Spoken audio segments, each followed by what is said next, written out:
Just woke up. The first movie I watched in January was La La Land, and man, I had high expectations for this movie, and I have to reciprocate it with high praise. To everything but the ending. Of course, ignoring that, this movie was amazing. The music is clearly the highlight of the movie, having whole iconic scenes consisting of no dialogue, and only that orchestral leitmotif, ever so slightly changing throughout the whole film. Emma Stone and Ryan Gosling. Oh my god, I want Ryan Gosling to just fuck my ass, bro. I like my fault. And Emma Stone, you know. These are obviously two goats in the industry. I don't even have to say anything about these two. All in all, the movie was a very emotional and moving experience. However, I don't want to experience that ending ever again. The second movie I watched in January is Old Boy. And this movie, wow. I will certainly be making a video on this movie in the future, but the majority of what I had to say so far about this movie can be found in my other video describing movies that I've watched earlier in the month. However, I gotta say, this is one of the best movies I've watched. The cinematography, the newer cinematography, and the way the character development is so sporadic throughout the whole cast is nothing shy of insane. Like, this movie is crazy. Please watch this movie. I will always sacrifice a better story for bad pacing. Absolutely. This movie's pacing isn't even bad, it's just unique. Using heavy exposition towards the end of the film, explaining like literally everything you just watched within the last third of the film. Anyway, Old Boy is an amazing piece of artwork, and I encourage you to watch that film right now. Mean Girls, not the one made recently this year, the older one. Chick flick movies usually have bad writing and goofy characters, and are just stupid romantical moments that make me cringe. Like what am I looking at? But Mean Girls is just like cool, you know, like they have a lot of self-aware moments, and it's refreshing. Like they're not like too over at the top, you know. Even when like obvious character traits are revealed early on, it's just good. It's just a good watch. The plot twists, the iconic moments, the dumbass moments. This is just a good movie to go watch and just have some fun with. I encourage you to say it. I don't know what else to say. This movie has already received a lot of high praise. Like slang from England.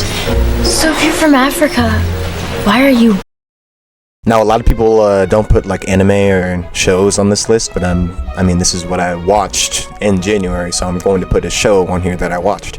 Sonny Boy, I already have a video on a channel describing the ins and outs of the show, so go stop by there after watching this video and dropping a like and subscribing. But it really is just an insane sci-fi anime consisting only of 12 episodes, and they tell so much in so little time. Also, simultaneously, they just tell you absolutely nothing throughout the whole show.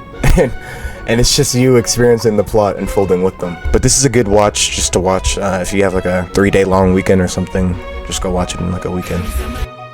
One Piece Wano arc. A fabled One Piece video is going to take a while for me to make. Obviously, I want to watch the show first, but I mean, this arc is just amazing. The build up to Onigashima is just it's just a masterpiece, bro. The characters, everything, all culminating together like it's fucking Endgame. Like it's just fire. It's just fire. I can't even begin to describe Wano. It's just, obviously, it's the highlight of the whole show, featuring so many secrets and like histories behind characters and explaining moral implications towards why villains do certain things and why characters do certain things. One Piece as a whole, I encourage you to watch.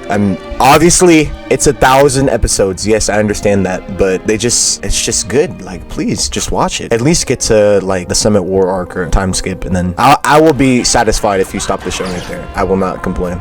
Pluto, that first episode, boy. Shout out my brother Benjamin for the suggestion. I'm not done with this show. Most of these shows that I've listed, I'm not done with. I just like the concept of, you know, artificial intelligence, and like then it's not really neo-noir, but it's just like it's like a detective show, and they're just trying to solve a mystery of like what the hell is going on. Why are all these fucking robots dying? You know, it's more like a Blade Runner kind of deal. Quite literally a Blade Runner adjacent, I'd actually go on to say. But it provides like a deep like emotional aspect, which is unmatched. Like the nigga with the piano, that was a good SP story. I like that. Pluto was a good first couple episodes.